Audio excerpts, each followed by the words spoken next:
MP चुनाव में OBC साबित होंगे गेम चेंजर। बीजेपी ने बनाई ये रणनीति, कांग्रेस भी कर रही फॉलो। प्रदेश की राजनीति में अन्य पिछड़ा वर्ग का बड़ा महत्व है। यहाँ बड़ी आबादी ओबीसी से आती है।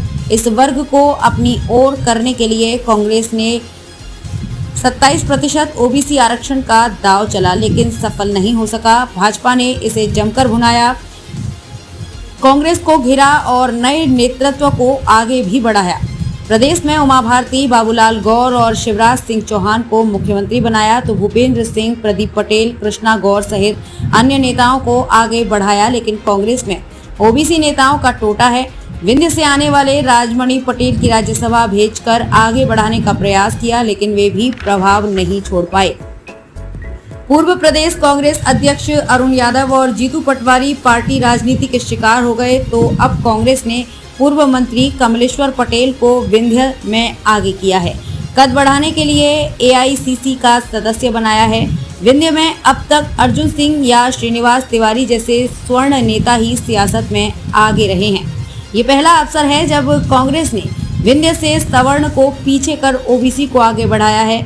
मोदी सरकार द्वारा अन्य पिछड़ा वर्ग ओबीसी आरक्षण संशोधन विधेयक संसद के दोनों सदनों में पारित कराने के बाद से ही इस पर सियासत जारी है। मध्य प्रदेश में भाजपा के मुकाबले कांग्रेस कमजोर पड़ती जा रही है। यहाँ मुख्यमंत्री शिवराज सिंह चौहान खुद ओबीसी से आते हैं, तो उनकी 34 सदस्यीय कैबिनेट में 12 मंत्री ओबीसी से हैं, जबकि कमलनाथ सरकार की 29 सदस्यीय कैबिनेट में ये आंकड़ा 7 था।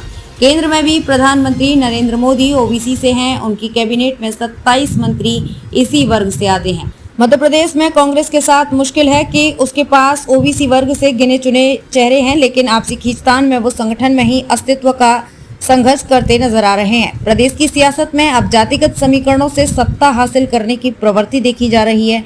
तीसरे दल की मौजूदगी न होने से भाजपा कांग्रेस धर्म, जाति और वर्ग आधारित वोट बैंक मजबूत करने की कोशिश कर रही है।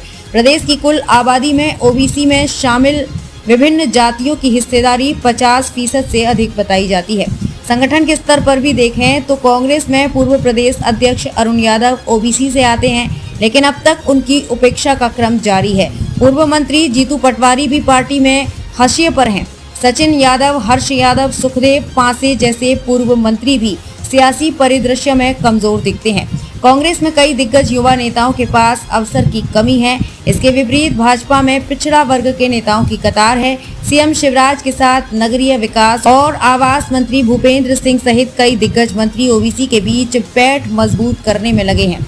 यही वजह है कि अब कांग्रेस को ओबीसी नेताओं की कमी का एहसास हुआ है। इसी रणनीति के चलते कांग्रेस ने समाजवादियों का गढ़ कहे जाने वाले विंध्य की राजनीति कई दशकों तक अर्जुन सिंह और श्रीनिवास तिवारी के इर्द गिर्द ही रही है। दोनों ही नेता कांग्रेस में रहते हुए भी एक दूसरे के विपरीत थे। अब कमलेश्वर पटेल को एआईसीसी में स्थान देने के मायनों की तलाश हो रही है। कुछ लोगों का मानना है कि अभी तक विंध्य से ब्राह्मण क्षेत्रीय ही राजनीति करते आए हैं। ये धारणा वास्तव में अर्जुन सिंह और श्रीनिवास तिवारी को लेकर है।